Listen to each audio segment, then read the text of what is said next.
بصراحة يعني الواحد بيشعر انه دلوقتي بيقدم الحلقة دي من مراكش، من الرباط، من كازابلانكا، من القنيطرة، من وجدة، من كل حتة في المغرب الشقيق، وحاسس ان صوتنا واصل، ويعني ومشاعرنا، المهم تكون مشاعرنا واصلة للإخوة الأعزاء في المغرب وفي كل مكان، يحسوا بقد ايه فرحتنا، بقد ايه سعادتنا، بقد ايه فخرنا بهذا المنتخب العربي الكبير العظيم اللي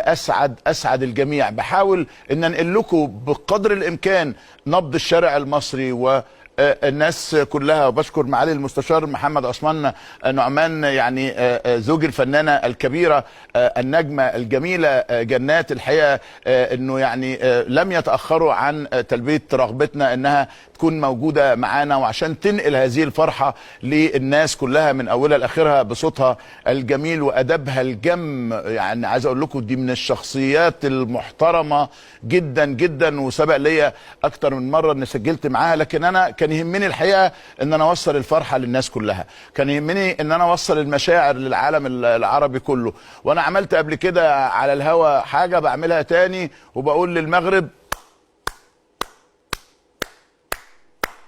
شكرا مغرب.